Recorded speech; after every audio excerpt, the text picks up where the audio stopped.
Quando estiverem rezando, brincando, educando filhos, ensinando, façam isso. Não estejam em outro lugar. Não fiquem fazendo todas as coisas ao mesmo tempo. Você tem que fazer o teu melhor nas condições que você tem, enquanto você não tem condições melhores para fazer melhor ainda. Feliz daquele que consegue enxergar na alegria do outro o resultado das suas ações, do seu investimento, da sua dedicação e do seu empenho.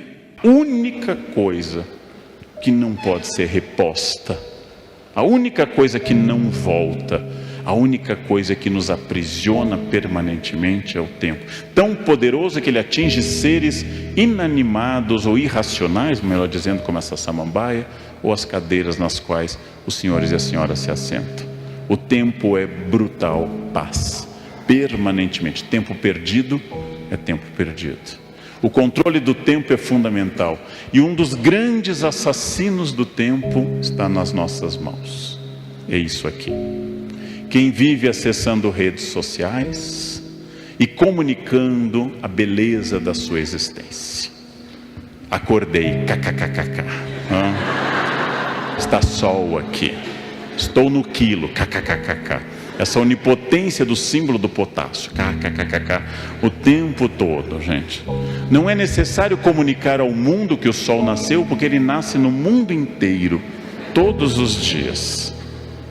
Ele vai se pôr também no mundo inteiro. Não é necessário comunicar ao mundo tudo. Não é necessário, acima de tudo, lança uma campanha nacional de importância extraordinária.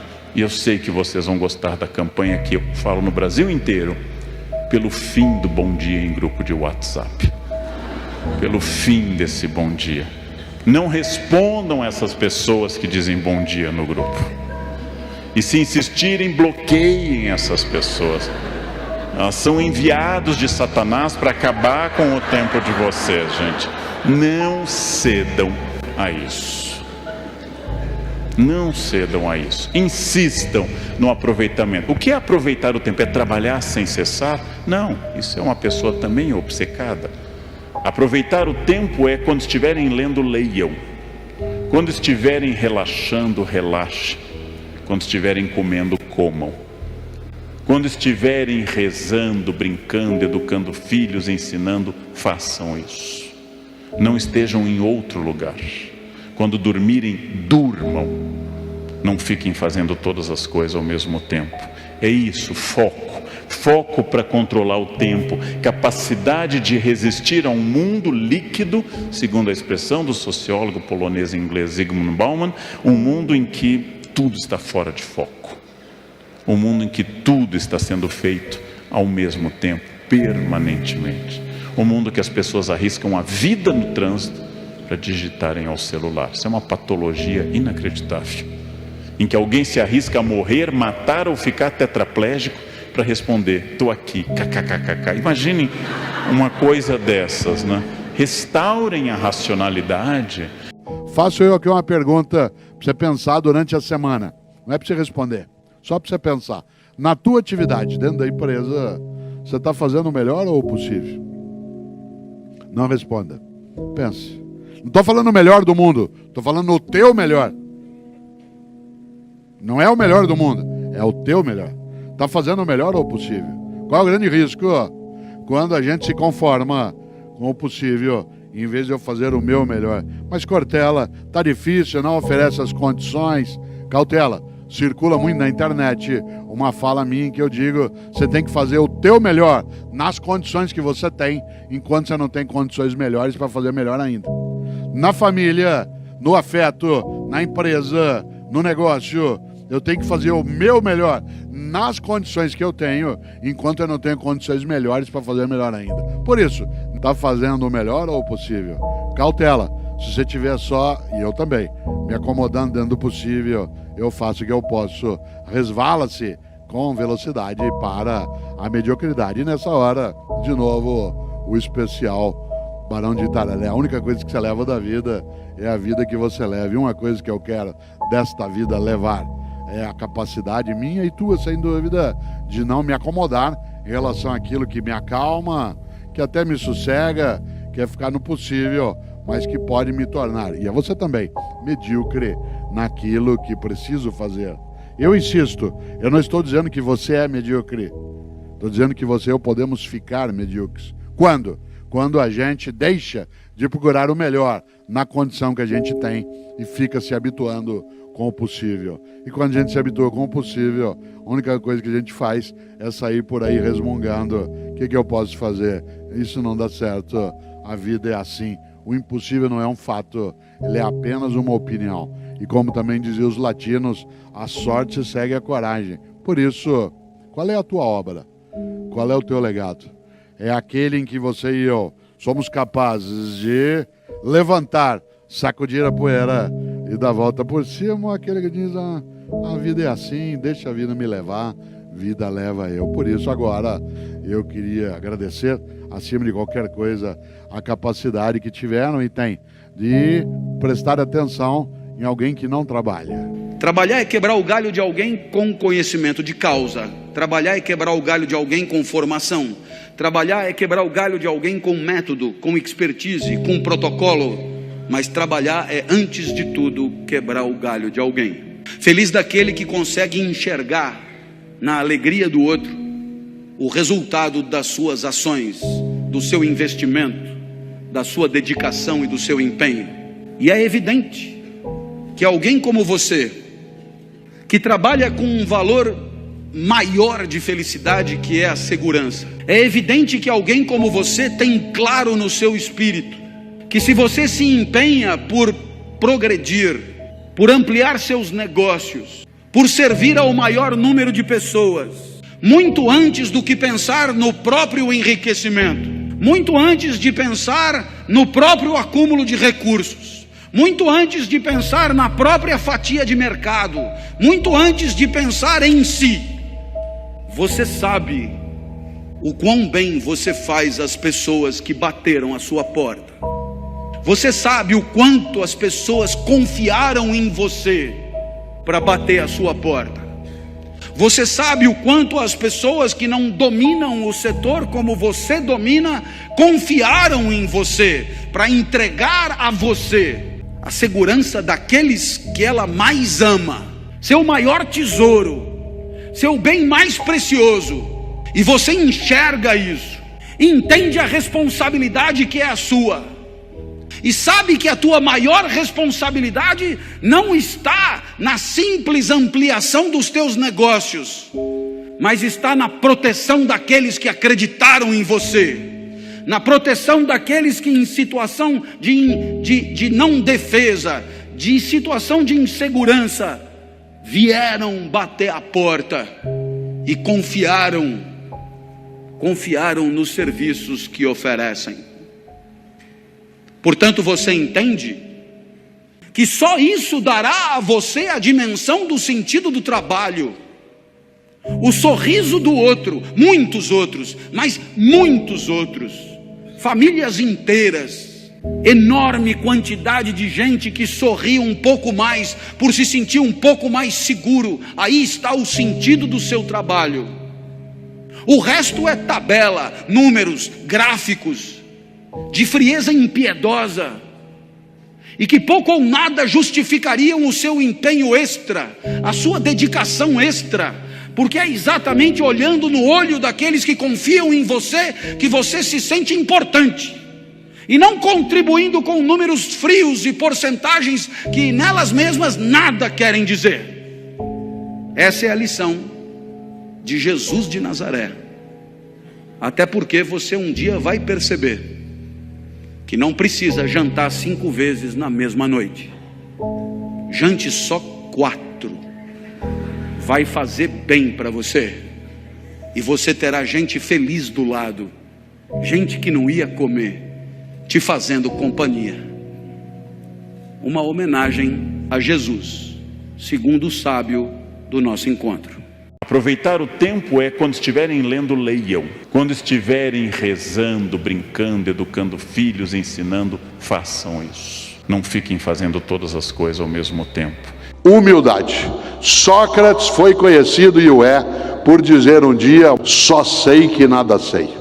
A única coisa que não pode ser reposta, a única coisa que não volta, A única coisa que nos aprisiona permanentemente é o tempo. Tão poderoso que ele atinge seres inanimados ou irracionais, melhor dizendo, como essa samambaia, ou as cadeiras nas quais os senhores e as senhoras se assentam. O tempo é brutal, paz, permanentemente. Tempo perdido é tempo perdido. O controle do tempo é fundamental. E um dos grandes assassinos do tempo está nas nossas mãos. É isso aqui. Quem vive acessando redes sociais e comunicando a beleza da sua existência. Acordei, kkkk. Está sol aqui. Estou no quilo, kkkk. Essa onipotência do símbolo do potássio, kkkk, o tempo todo, gente. Não é necessário comunicar ao mundo que o sol nasceu, porque ele nasce no mundo inteiro, todos os dias. Ele vai se pôr também no mundo inteiro. Não é necessário comunicar ao mundo tudo. Não é necessário, acima de tudo, lança uma campanha nacional de importância extraordinária. E eu sei que vocês vão gostar da campanha que eu falo no Brasil inteiro, pelo fim do bom dia em grupo de WhatsApp. Pelo fim desse bom dia. Não respondam essas pessoas que dizem bom dia no grupo. E se insistirem, bloqueiem essas pessoas. Elas são enviados de Satanás para acabar com o tempo de vocês, gente. Não cedam a isso. Não cedam a isso. Insistam no aproveitamento. O que é aproveitar o tempo? É trabalhar sem cessar? Não, isso é uma pessoa também obcecada. Aproveitar o tempo é quando estiverem lendo, leiam. Quando estiverem relaxando, relaxem. Quando estiverem comendo, comam. Quando estiverem rezando, brincando, educando filhos, ensinando, façam isso. Não estejam em outro lugar. Quando dormirem, durmam. Não fiquem fazendo todas as coisas ao mesmo tempo. É isso, foco. Foco para controlar o tempo. Capacidade de resistir a um mundo líquido, segundo a expressão do sociólogo polonês e inglês Zygmunt Bauman, um mundo em que tudo está fora de foco. Um mundo em que tudo está sendo feito ao mesmo tempo, permanentemente. Um mundo que as pessoas arriscam a vida no trânsito para digitarem ao celular. Isso é uma patologia inacreditável. Em que alguém se arrisca a morrer, matar ou ficar tetraplégico para responder, estou aqui, kkkk. Imaginem uma coisa dessas, né? Restaurem a racionalidade e controlem o maior inimigo de todos nós, que é o nosso narciso. É uma das questões mais importantes. Somos profundamente vaidosos. Somos profundamente narcisistas. Somos profundamente atacados pela experiência da nossa valorização. Há quase 5 anos eu gravei um café filosófico sobre a vaidade e contei uma história que Flaubert, o escritor francês do 19, recriava e inventava sobre Santo Antão, o mais famoso ser da história tentado pelo demônio. Antão resistiu durante 80 anos às investidas diárias do demônio e foi alvo de muita história da arte. Bosch pintou, Dalí, Salvador Dalí, muita gente pintou as tentações de Santo Antão. Antão resistiu bravamente a todas as tentações. E segundo Flaubert, não segundo a legenda áurea, segundo Flaubert, já muito idoso, o demônio desistiu de Antão. Não dá, chega, é demais. Você resistiu a tudo. O demônio se retirou e disse: primeira vez que um ser humano me vence. Antão se ajoelhou e disse: agora eu me tornei um santo. O demônio sorriu e voltou. Antão havia resistido a tudo, menos a vaidade. Contei no livro Pecar e Perdoar uma história tirada dos Fioretti de São Francisco, as florezinhas, no qual Francisco, no fim da vida, quase 40 anos, está deprimido. Porque havia feito uma ordem extraordinária que crescia, baseada na pobreza, e ainda na vida dele, os monges os frades, começaram a acumular bens, começaram a ter bibliotecas, a terem brigas por bens. Aí Francisco: mas para que serviu tudo o que eu fiz? Se os meus seguidores ainda na minha vida já estão destruindo o que eu fiz. Então ele vai se entrevistar com sua amiga caríssima Clara. E Clara diz: sabe qual é o problema, Francisco? Você ainda não é pobre. Mas como se ele só tinha um hábito, como se ele andava de pés descalços, como se ele dormia no chão, como se ele maltratava tanto o corpo com jejuns que teve que pedir desculpa ao corpo antes de morrer. Desculpa, irmão corpo, pelos jejuns e penitências. A Clara disse: você ainda é apegado à sua obra e à continuidade dela, você ainda acha que ela lhe pertence. Francisco entendeu, enfim, que o máximo que eu posso fazer é o máximo. Morreu feliz, deitado no chão da Porciúncula, que hoje é a imensa igreja de Santa Maria degli Angeli, cantando o Cântico das Criaturas, mas dando um conselho final a seus amados próximos, Frei Leão e outros: eu fiz a minha parte, agora vocês façam a de vocês, eu só posso fazer a minha parte. É vaidade querer controlar, é muita vaidade querer controlar tudo. Humildade. Sócrates foi conhecido, e o é, por dizer um dia uma frase que parece tola, e ela é plena de sabedoria, quando Sócrates dizia: só sei que nada sei. Quando Sócrates dizia só sei que nada sei, ele não estava querendo dizer que ele nada sabia de verdade. Isso seria estranho em alguém que era considerado o mais sábio dos atenienses no século V a.C. Quando Sócrates dizia só sei que nada sei, ele não estava fingindo humildade. Ele estava querendo dizer: só sei que nada sei por inteiro, só sei que nada sei por completo, só sei que nada sei que só eu saiba, só sei que nada sei que a outra pessoa não saiba, só sei que nada sei que um dia eu não possa vir a saber. Sócrates estava expressando o princípio da superação, da inovação e da transformação, que é a humildade intelectual, isto é, a capacidade de saber que não sabe todas as coisas. Por isso, eu quero terminar lembrando algo, com a minha emoção de encontrar mais de 2.000 pessoas nessa noite, que têm uma intenção, que também tenho eu: ficarmos idosos sem envelhecer, em qualquer idade, sendo capazes, claro, de acompanhar as mudanças, mas sem ser capturada ou capturado por um mudancismo que coloca você e a mim numa rota de mudança o tempo todo só por ela. 3 caminhos para o fracasso. Primeiro, não ensinar o que se sabe. Segundo, não praticar o que se ensina. E terceiro, não perguntar o que se ignora.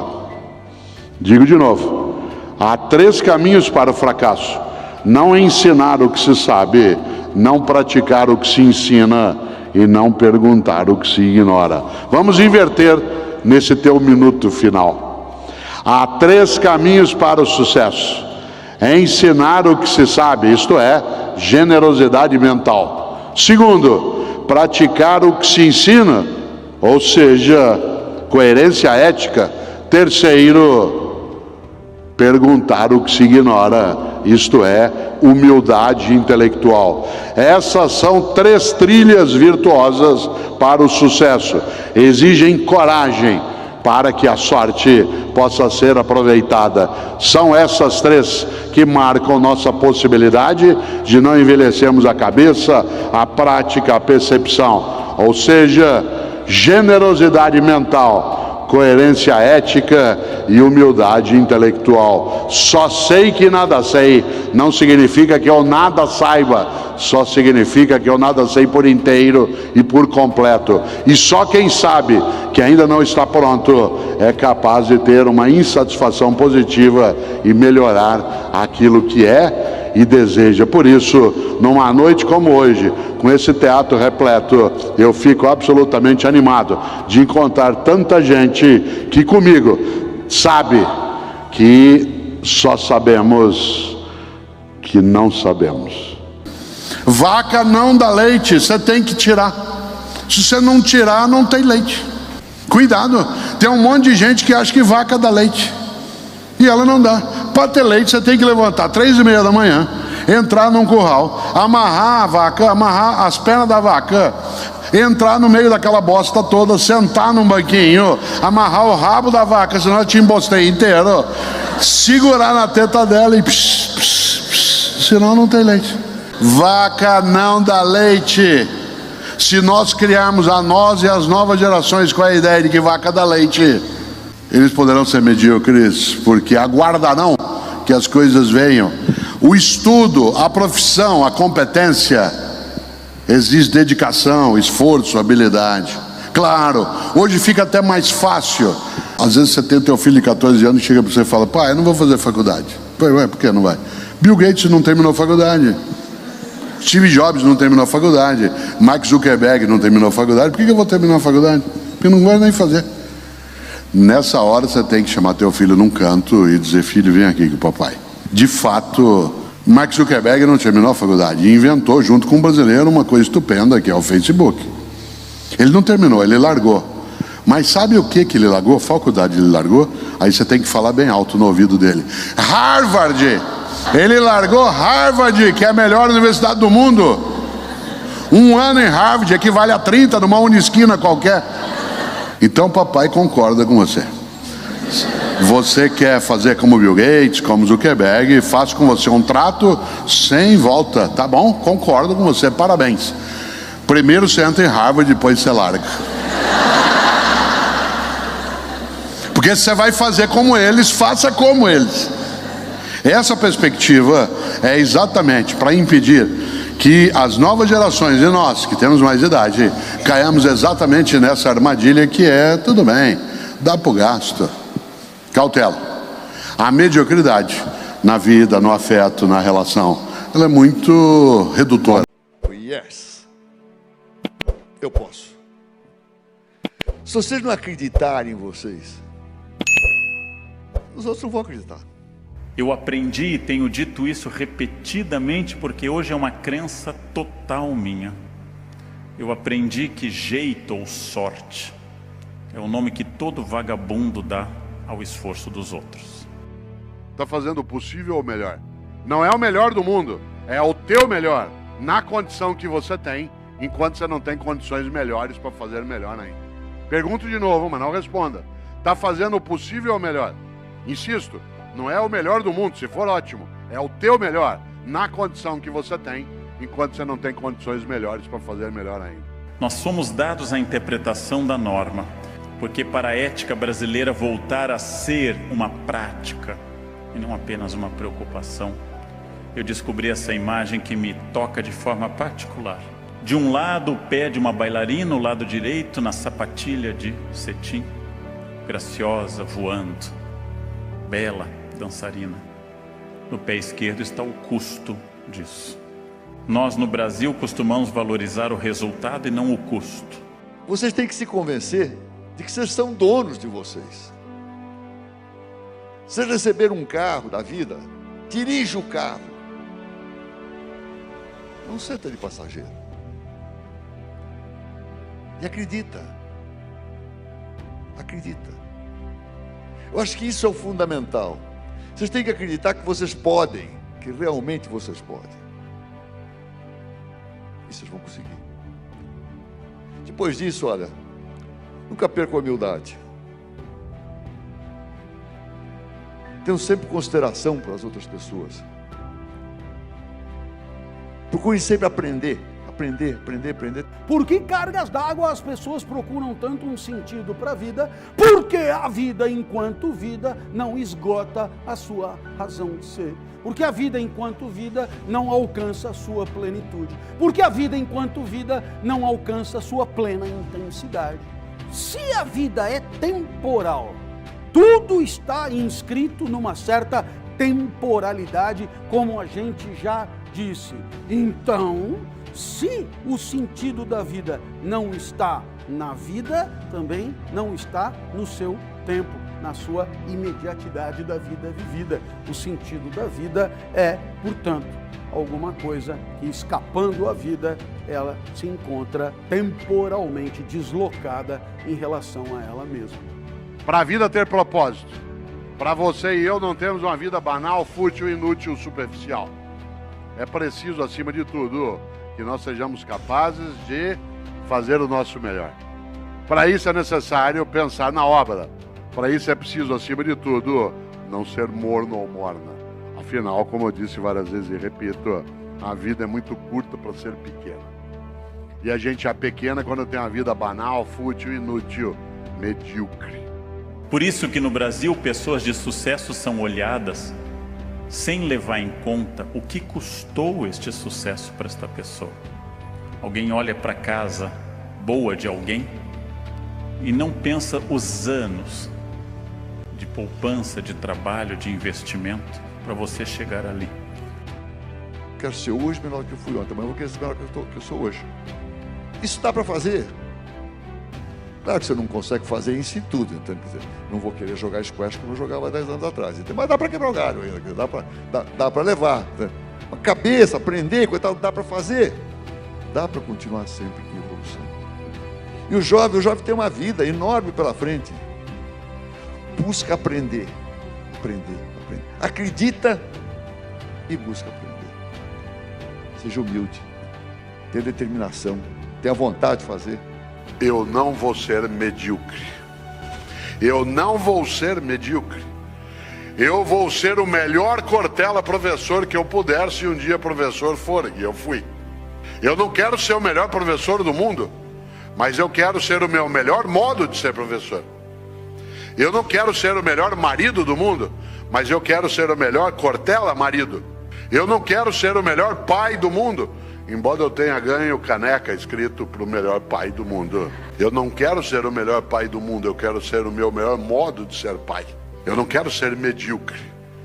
A mediocridade vem quando você se rebaixa em relação à tua própria condição e capacidade. Será que isso não é um dos grandes entraves que a gente tem dentro da gente?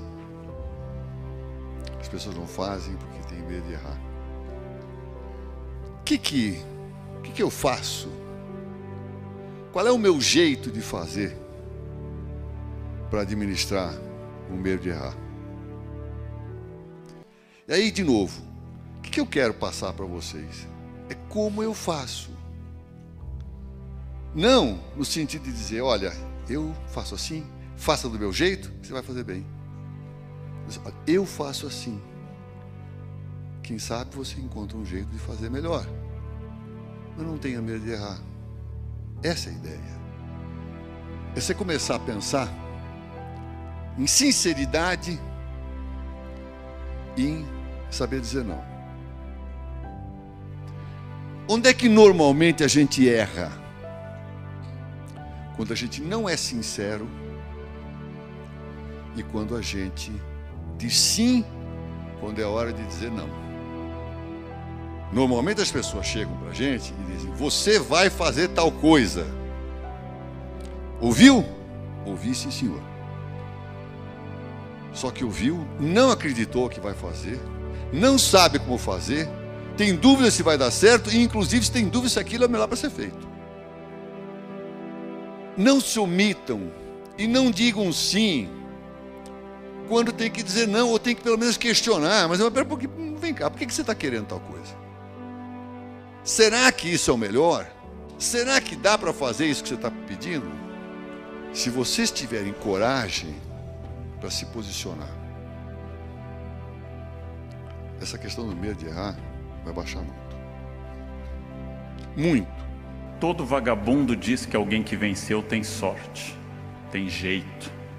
Nossa, você tem uma sorte, o dinheiro lhe sorri. O dinheiro nunca sorri para ninguém. O dinheiro para ser obtido é um sacrifício muito grande. Às vezes mais, às vezes menos. É uma coisa que me irrita há anos e eu tenho insistido. Quando as pessoas me dizem, nossa, você tem muito talento com línguas. Eu não tenho talento algum. O pouco que eu fiz na minha vida é fruto de sábado e domingo estudando verbos irregulares. E passando férias de janeiro e fevereiro fazendo estágios no exterior para ver se aprendi alguma coisa. E aí quem não faz isso diz, nossa, mas como você tem jeito? Não tenho jeito nenhum. Eu não vou ser medíocre. Uma pessoa medíocre não é uma pessoa tonta. Uma pessoa medíocre é aquela que, podendo fazer o seu melhor, se conforma com o possível. Às vezes, quando eu era menino, antes dessa decisão, eu chegava para o meu pai, para a minha mãe, com a caderneta, com as notas, e estava lá, entregava para ele olhar. Meu pai, Antônio, lá, falava, filho, 5 em português, 5,5 em história, 5 em matemática. Filho, pai, deu para passar. A mediocridade,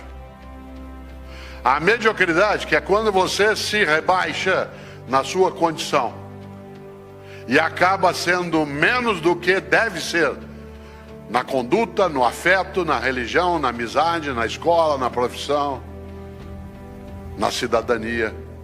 Qual decisão você fez de projeto? Eu disse só um. Eu não queria ser medíocre. Eu não queria ser melhor do que outras pessoas, eu queria ser o meu melhor. Aliás, se eu for melhor do que outra pessoa em algumas coisas, ótimo. Mas não é essa a intenção. A ideia central é que eu não seja, e eu desejo isso para você também, que a gente não seja medíocre. E o que é uma pessoa medíocre, digo de novo, é a pessoa mais ou menos formada, mais ou menos envolvida, mais ou menos amiga, mais ou menos. Sabe, eu faço o que eu posso. É aquela pessoa que vai pelo básico, pelo mínimo, pelo suficiente, e não por aquilo que a eleva. Quero lembrar uma coisa para ajudar o raciocínio. É preciso fazer o melhor, e melhor não é escala. Escala é ótimo, bom, regular, ruim, péssimo. Melhor é atitude. Todas as vezes que alguém olha para alguém e diz, nossa, mas como você consegue isso? Por detrás disso está o pé esquerdo, o sacrifício, as horas de trabalho, as muitas horas de trabalho que cada coisa demanda na vida. Ah, mas nasceu rico. Vocês sabem melhor do que eu, estando no mundo da economia ativa, que a garantia de dinheiro em família não dura uma geração se a pessoa for estúpida. Não dura uma geração, porque tem gente mais esperta com menos dinheiro. E o dinheiro não leva desaforo para casa. O esforço e o trabalho têm que ser retomados como valores. Para isso eu preciso dizer às pessoas que têm menos que elas têm que se esforçar, e aos que têm mais que também têm que se esforçar muito para manter o que têm, ou se quiserem aumentar. E quando eu digo ter o que tem, não é só material, é também pessoal, habilidades e assim por diante. A ideia do ainda dá, ela se dá não de modo ilimitado. Os romanos antigos têm uma frase que eu uso com muita frequência, lembrando a necessidade de darmos um passo além. Eles diziam, o impossível não é um fato, ele é apenas uma opinião. O impossível não é um fato, ele é apenas uma opinião. Cortella, é impossível nós derrotarmos o vírus, na tua opinião. É impossível fazer uma sociedade afastar-se momentaneamente e tomar cuidado, na tua opinião. É impossível que pessoas não entendam que elas não podem se grudar, se abraçar, se descuidar, na tua opinião. A ideia do impossível, ela não tem uma marca só de positividade. É impossível que alguém acredite que a Terra não seja esférica, na tua opinião. Interessante. A ideia de que o impossível, ele não é um fato, mas ele é uma perspectiva, alimenta sem dúvida a nossa condição. Mas há circunstâncias que são marcadas por uma impossibilidade. Ninguém merece nada na vida. Todos devem obter tudo. Ninguém merece nada. Ninguém vem ao mundo com uma cláusula de habilidade.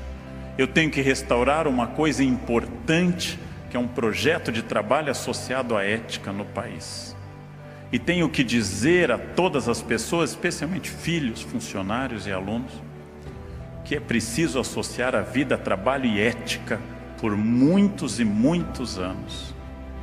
Que o ponto no qual cada um de nós possa ter chegado é um ponto de um esforço extraordinário. Esforço do qual eu me orgulho muito, mas que provavelmente só eu sei o que custou estar aqui em cima falando para vocês. E provavelmente cada um de vocês sabe o que custou estar neste congresso hoje. O que tem na história de vocês que traz para esse congresso hoje. O preço que cada um de nós pagou. O quanto nós deixamos de aproveitar para aproveitar algo agora. O quanto tem do pé esquerdo no direito e o quanto tem do pé direito no esquerdo. Quando Shakespeare diz que a nossa vida é feita da mesma matéria que os sonhos, a nossa vida é feita da mesma matéria que os sonhos, significa que nós somos capazes, sim, de sonhar, de imaginar, de ir buscar. Mas, eu lembro sempre, queria retomar, não se confunda sonho com delírio. Sonho é aquilo que ainda não é, mas pode ser. Ele tem viabilidade, mesmo que ele não esteja próximo. Delírio é um desejo que não é viável. Exemplo, eu, Cortella, sonho que a gente tenha uma nação mais cordata, mais convivente, mais digna na sua forma de presença.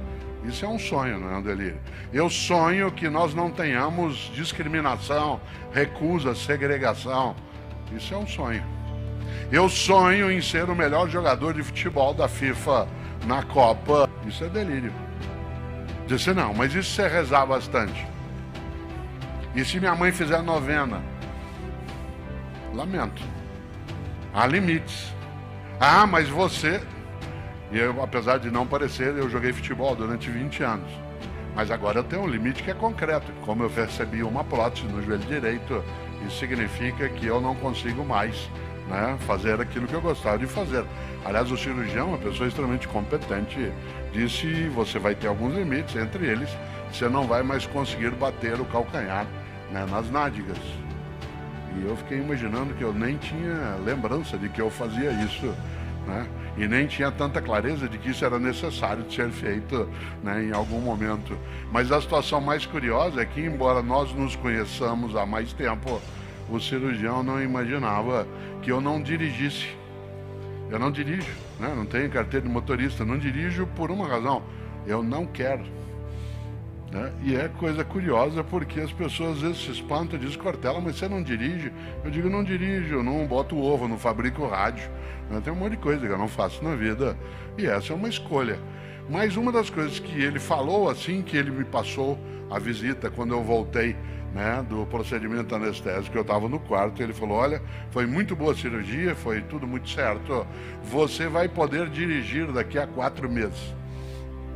E eu fiquei num encantamento imenso. Eu nem imaginava que prótese oferecia também, né, esse efeito secundário. Não toquem tambor para maluco dançar. Um dia nós vamos morrer, mas todos os outros dias não. Porque o jogo não acaba aqui. Se o jogo acabasse aqui, era de se jogar do 8º andar. Mas o jogo não acaba aqui. E aí eu começo dando um primeiro conselho que não é filosófico, nem histórico.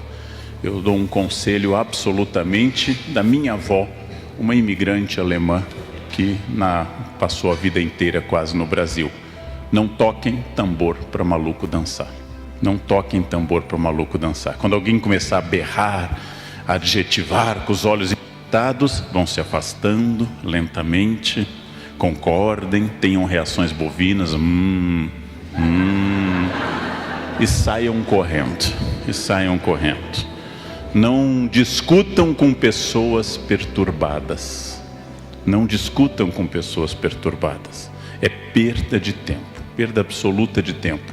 Então, nesse quadro político instável de ódios, evitem o ódio, não cultivem o ódio. O ódio vem às pessoas, não compartilhem. Há um conselho que eu ouvi na Ásia de um budista que dizia: o ódio é um veneno que só funciona se você beber. Se você precisa aceitar o ódio do outro.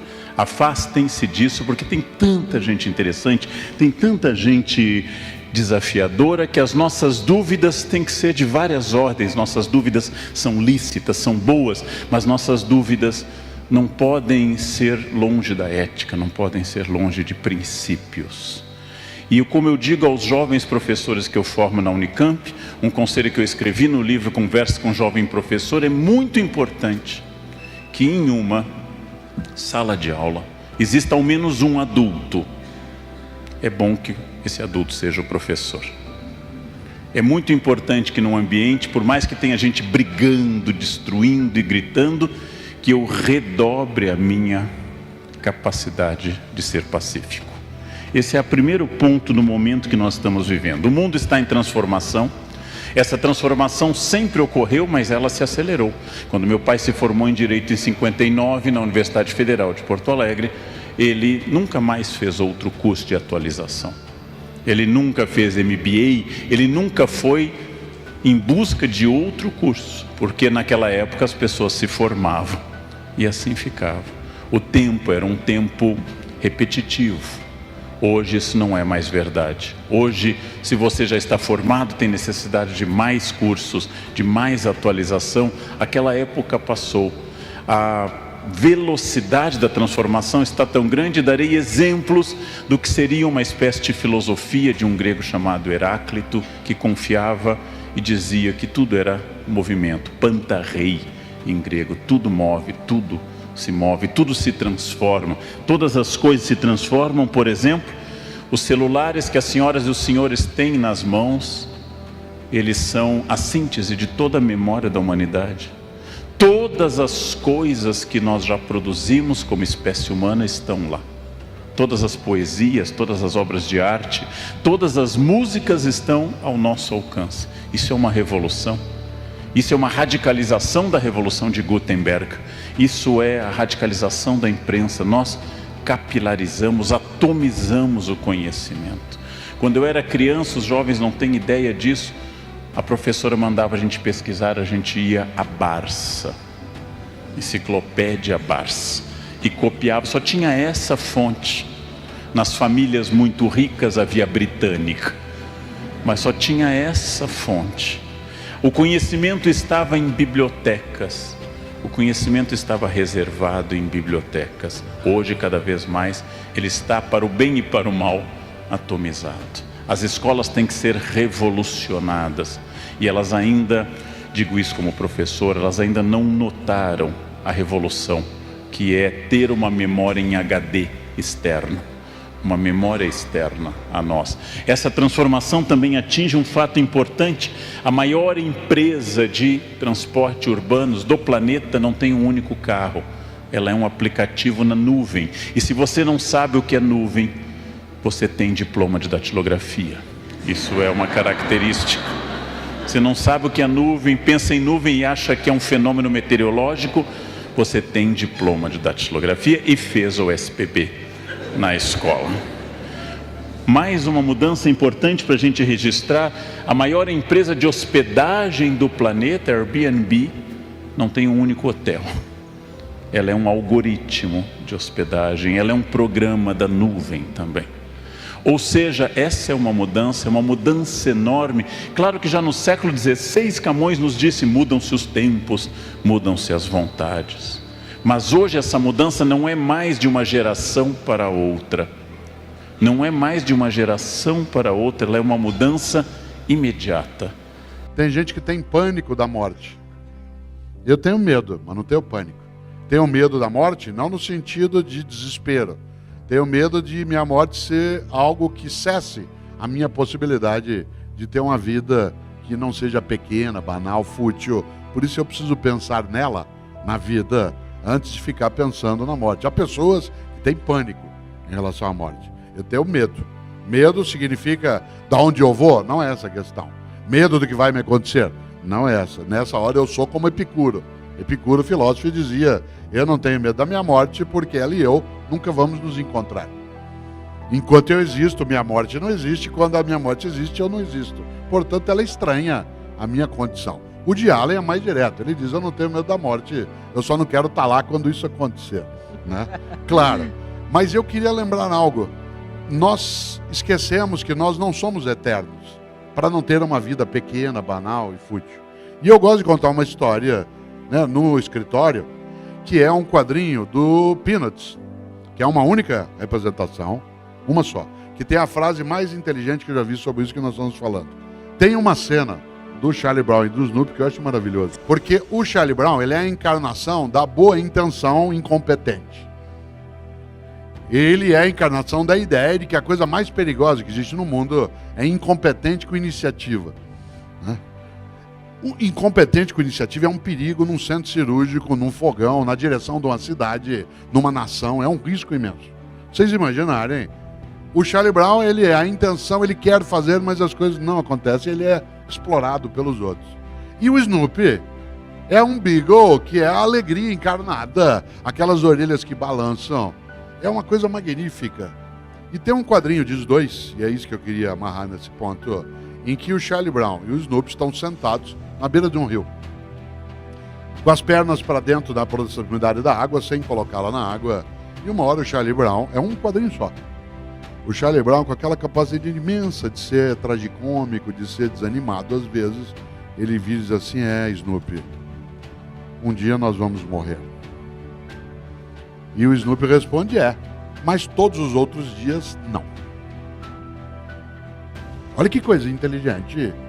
Um dia nós vamos morrer, mas todos os outros dias não. Nesses dias que nós não vamos morrer, que a nossa vida não seja descartável, fútil, egoísta, tola, intolerante, odiosa, e que a gente seja capaz, na empresa, na família, nas religiões, na mídia, de pensar na nossa obra, para que a gente tenha noção de que a mortalidade, ela é um fato, mas a vida não tem como sua condução obrigatória ser desperdiçada. Um dia nós vamos morrer, mas todos os outros dias não. Talvez por isso a vida que vale a pena seja essa. Uma felicidade assim. Um instante de vida que você gostaria que durasse um pouco mais. Um instante de vida que você gostaria que não acabasse logo. Um instante de vida que você gostaria de repetir. Professor, o que um instante de vida tem que ter para ser feliz? Isso que eu estou te dizendo. E quem é que fala isso? Eu. Dessa vez não é nem Platão, nem Aristóteles, nem Nietzsche, nem Rousseau, sou eu. E o senhor quem é? Clóvis, muito prazer. É que eu não morri ainda, não virei clássico. Mas ainda assim, eu tenho o meu palpite para te dar. Se você quer saber se aquele instante está valendo a pena, pergunte se você pergunte-se se você gostaria que ele durasse um pouco mais. A vida é boa quando você torce para ela não acabar. Perceba que a maior parte do tempo a gente torce para acabar. Torce para o dia acabar, para poder chegar em casa. Torce para a semana acabar, por causa do final de semana. Torce para o mês acabar, por causa do 5º dia útil. Torce para o ano acabar, por causa das festas e das férias. E sem perceber, a gente está torcendo para a vida passar rápido. A felicidade é o contrário disso. A felicidade é quando você gostaria que não passasse. É quando você lamenta o final do dia. É quando você lamenta o final de alguma coisa que você está fazendo. Como num filme argentino, você até esqueceu que está no cinema. E só se lembra que está no cinema quando o filme acaba e você lamenta muito de tão bom que era o filme, de tão feliz que você foi. Não era outra a pretensão para esse nosso encontro. Que pelo menos por um segundo eu tenha te surpreendido. Que pelo menos por um segundo, 10 minutos tenham passado e você não tenha se dado conta. Que pelo menos quando você não tenha percebido que está tendo uma aula de filosofia há exatamente 1 hora. Que pelo menos por um segundo você tenha pensado em repetir isso. Torcido para durar um pouco mais, me mostrado para alguém que você ama na internet, ser meu aluno ou pelo menos me dar um abraço no final da palestra. E se alguma dessas coisas aconteceu, é porque você foi feliz por um segundo. E agora você já sabe o caminho. A vida vale a pena quando você torce para ela não acabar. Tem coisa que é antiga, tem coisa que é velha. Superar, inovar, transformar. Eu não quero estar num lugar onde só há tristeza. Atenção. Superar, inovar, transformar. A sorte segue a coragem. No livro A Sorte Segue a Coragem, eu lembro uma coisa. O que é sorte? No mundo de mudança e velocidade. Sorte não é só a ocasião favorável. Sorte é a circunstância. Sorte é uma ocasião, uma oportunidade que você, sem dúvida, só aproveitará se tiver coragem. Por exemplo, será que pode acontecer coisa na tua vida que favorece se você estiver atenta ou atento? É lógico. Se você estiver desatento, não adianta o cavalo passar arriado. E coragem não é uma disposição eufórica, que é assim, vamos que vamos. Claro que não. A coragem tem que ser preparada. Atenção no que eu vou dizer. Coragem não é ausência de medo. Coragem é a capacidade de enfrentar o medo. Gente que diz que não tem medo não é corajosa, ela é inconsequente. Antes de eu sentar, eu olhei para ver se a poltrona estava aqui. Mas você diz, Cortella, para que ela estava aqui agora há pouco? Mas num palco que mexe, Coragem não é ausência de medo, é a capacidade de enfrentar o medo. Eu, Cortella, estou usando muleta há um tempo e eu preciso aprender a fazê-lo com medo de cair. Quem aqui é cadeirante sabe que você precisa de coragem para aprender a fazer alguns movimentos, a praticar algum esporte, porque a gente tem medo. Não confunda medo com pânico. Pânico é incapacidade de ação, medo é estado de alerta. E coragem é a capacidade de enfrentar o medo. Por exemplo, eu criei meus filhos e ajudo com os meus netos, não deixando que eles deixem de ter medo, mas fazendo com que eles possam ter coragem. Você vai atravessar uma rua, a criança tem que ter medo de ser atropelada, mas tem que ter coragem para se preparar, olhar para lá e para cá e passar. Você tem medo de se afogar numa lagoa aqui perto ou num rio, ainda bem, mas tenha a coragem de aprender a nadar e fazê-lo. Por exemplo, tem gente aqui que tem medo de avião, isto é, todo mundo que for inteligente. Osíris Silva, grande engenheiro, nascido em Bauru, um dos homens que ajudou a criar a Embraer, ele tem uma frase que é verdadeira, ele diz: há dois tipos de passageiros, os que dizem que tem medo de avião e os mentirosos.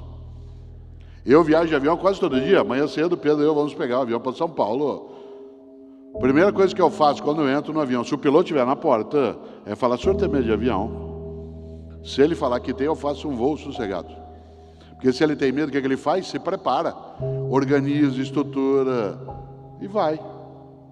Se ele falar assim: o senhor tem medo de avião? Imagina, eu faço isso há 20 anos, eu entro em pânico. Eu falo: e se tiver uma tempestade? Na hora a gente vê o que faz. Há um mês e meio, o Pedro e eu estávamos indo para o Rio para gravar um dos episódios do Porta dos Fundos, né? Que foi ao ar já. Ora, quando nós fomos pousar no Rio de Janeiro, Pedro se lembra disso, estava belíssima aquela manhã no Rio. Quando ele foi pousar, ele arremeteu. Que não é uma sensação agradável, mas ela é necessária. Ele arremeteu. Por que o piloto arremeteu? Claro que ele não deu a explicação no momento que arremeteu, porque ele estava preocupado em estabilizar a aeronave.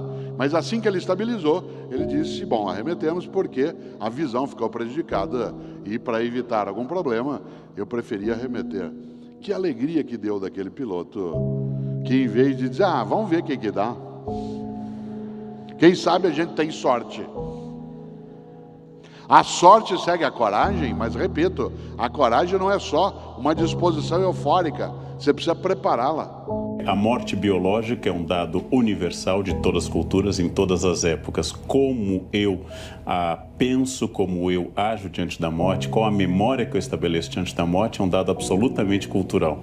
A ascensão do dia de finados tem a ver com a ascensão da ideia de purgatório, que a partir do século XI, XII, XIII, cresce na Igreja Católica. A morte como uma festa no México, a morte pública entre os jainistas, uma morte épica e pública que sirva de exemplo para toda a comunidade, a morte com cremação, a morte com enterro, a morte com velórios enormes ou a morte com velório curto, tudo isso depende de cultura. A morte biológica é um dado absolutamente técnico. A morte, como eu reajo diante dela, é fruto de cultura e de história.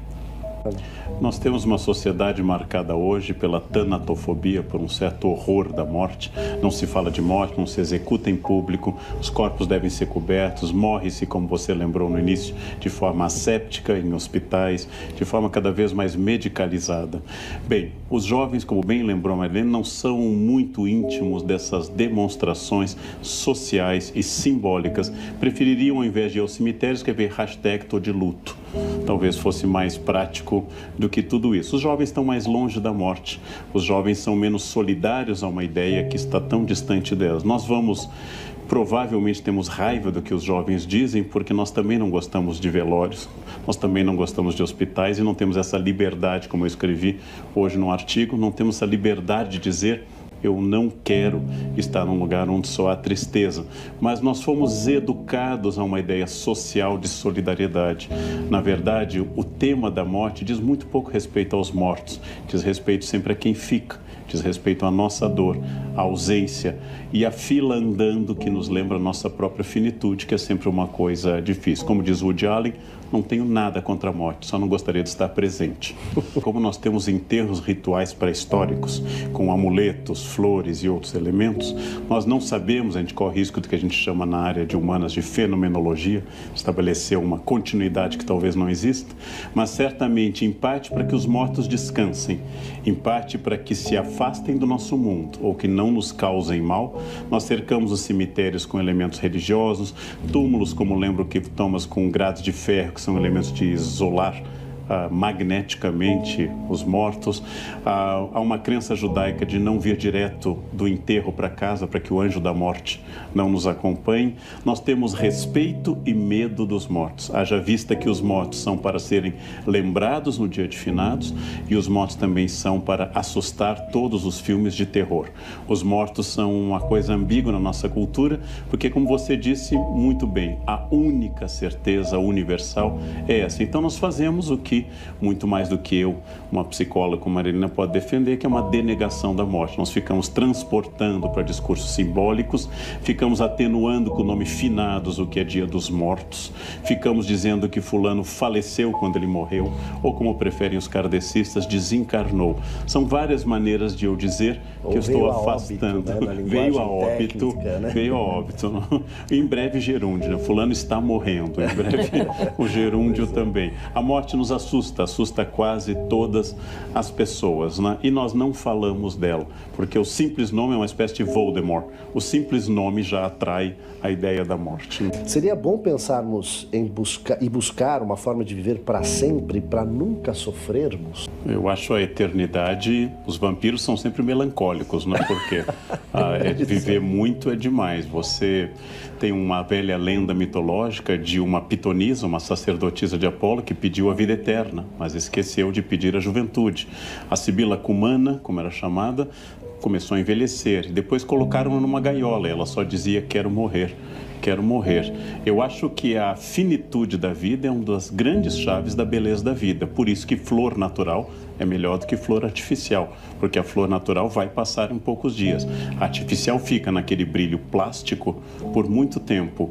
Quer dizer, uma estátua é pior do que um ser humano. É sermos feitos de matéria finita, estarmos imbuídos na finitude, que dá à vida grande parte do seu prazer. Agora, é a nossa contradição. Todas as religiões nos garantem que vai ser muito melhor depois.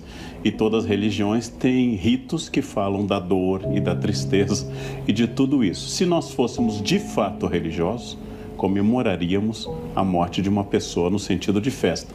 Mas como não somos de fato religiosos, apenas temos crenças religiosas, nós sentimos essa dor eterna. Ainda que a religião seja, sem dúvida, a ideia mais completa para se tratar simbolicamente da perda e da morte e da dor. A ciência não seca lágrimas. Não posso dizer a uma mãe que acabou de perder um filho: seu filho é feito de moléculas de carbono, tudo que é feito de carbono tende a desaparecer, inclusive eu e a senhora.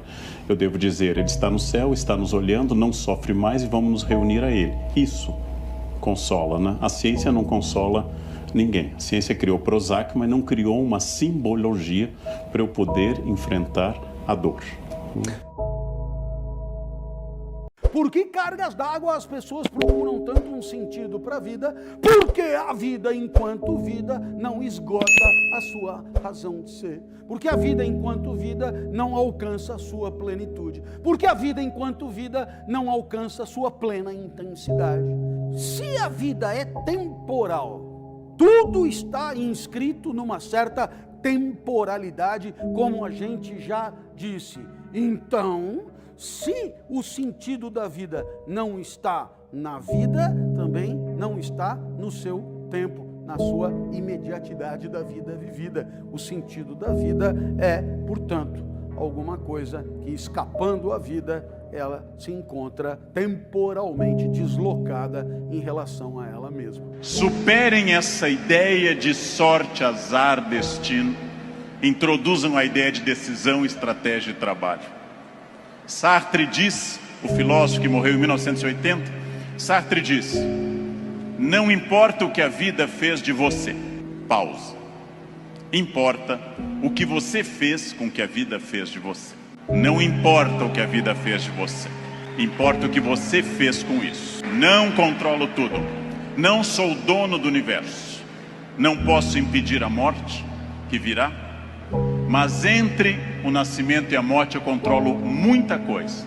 Toda crença em destino, vocação, talento, é uma crença que tende a disfarçar o que de fato faz a diferença, e o que de fato faz a diferença é o esforço. Eu tenho uma sorte imensa quando as pessoas me dizem: Leandro, você tem sorte. Eu tenho uma sorte imensa, e essa sorte se repete diariamente, porque eu acordo às 4 da manhã. Essa é uma sorte diária. Basta eu começar a dormir o dia todo que a sorte se vai. Vocês têm que se convencer de que vocês são donos de vocês. Vocês receberam um carro da vida, dirige o carro. Não senta de passageiro. E acredita. Acredita. Eu acho que isso é o fundamental. Vocês têm que acreditar que vocês podem, que realmente vocês podem. E vocês vão conseguir. Depois disso, olha, nunca perca a humildade. Tenham sempre consideração pelas outras pessoas. Procure sempre aprender. Aprender. Tem uma outra frase também que eu gosto muito. E as pessoas às vezes acham que é marketing pessoal mesmo, mas não é. Que eu digo, eu quero ser hoje melhor do que eu fui ontem, mas eu vou querer ser melhor que eu sou hoje. Isso dá para fazer. Claro que você não consegue fazer isso em tudo, entende? Quer dizer, não vou querer jogar squash como eu jogava 10 anos atrás, entende? Mas dá para quebrar o galho ainda, dá para levar. Entende? Uma cabeça, aprender, coisa, dá para fazer.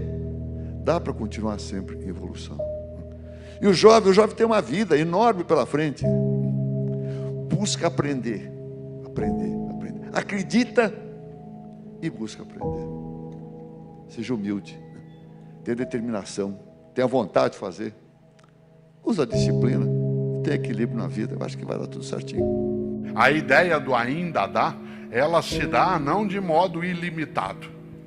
Os romanos antigos têm uma frase que eu uso com muita frequência, lembrando a necessidade de darmos um passo além. Eles diziam: o impossível não é um fato, ele é apenas uma opinião. O impossível não é um fato, ele é apenas uma opinião. Cortella, é impossível nós derrotarmos o vírus, na tua opinião. É impossível fazer uma sociedade afastar-se momentaneamente e tomar cuidado, na tua opinião. É impossível que pessoas não entendam que elas não podem se grudar, se abraçar, se descuidar, na tua opinião. A ideia do impossível, ela não tem uma marca só de positividade. É impossível que alguém acredite que a Terra não seja esférica, na tua opinião. Interessante. A ideia de que o impossível, ele não é um fato, mas ele é uma perspectiva, alimenta sem dúvida a nossa condição. E lembrem-se, o erro é parte da espécie humana. Não há ser humano que não erre. Quem não erra não é humano. O humano é errado. Só temos 2 tipos de erros: os fatais e os não fatais. Os fatais não precisam ser analisados, os não fatais precisam. Os italianos dizem, eu gosto muito, não há cogumelos não comestíveis. Todo cogumelo é comestível, alguns apenas uma vez. Apenas uma vez, depois você não comerá de novo. Faço eu aqui uma pergunta para você pensar durante a semana. Não é para você responder, só para você pensar. Na tua atividade, dentro da empresa, você está fazendo o melhor ou o possível? Não responda. Pense. Não estou falando o melhor do mundo, estou falando o teu melhor. Não é o melhor do mundo, é o teu melhor. Está fazendo o melhor ou o possível? Qual é o grande risco? Quando a gente se conforma com o possível, em vez de eu fazer o meu melhor. Mas Cortella, tá difícil, não oferece as condições. Cautela, circula muito na internet uma fala minha que eu digo: você tem que fazer o teu melhor nas condições que você tem, enquanto você não tem condições melhores para fazer melhor ainda.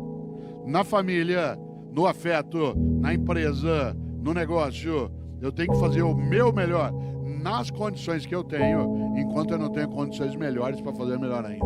Por isso, tá fazendo o melhor ou o possível? Cautela, se você tiver só, e eu também, me acomodando dentro do possível, eu faço o que eu posso. Resvala-se com velocidade para a mediocridade. E nessa hora, de novo, o especial Barão de Itararé. A única coisa que você leva da vida é a vida que você leva. E uma coisa que eu quero desta vida levar é a capacidade minha e tua, sem dúvida, de não me acomodar em relação àquilo que me acalma, que até me sossega, que é ficar no possível, mas que pode me tornar, e é você também, medíocre naquilo que preciso fazer. Eu insisto, eu não estou dizendo que você é medíocre, estou dizendo que você e eu podemos ficar medíocres. Quando? Quando a gente deixa de procurar o melhor na condição que a gente tem e fica se habituando com o possível. E quando a gente se habitua com o possível, a única coisa que a gente faz é sair por aí resmungando. O que eu posso fazer? Isso não dá certo. A vida é assim. O impossível não é um fato, ele é apenas uma opinião. E como também diziam os latinos, a sorte segue a coragem. Por isso, qual é a tua obra? Qual é o teu legado? É aquele em que você e eu somos capazes de levantar, sacudir a poeira e dar a volta por cima, ou aquele que diz, a vida é assim, deixa a vida me levar, vida leva eu. Por isso agora eu queria agradecer, acima de qualquer coisa, a capacidade que tiveram e têm de prestar atenção em alguém que não trabalha.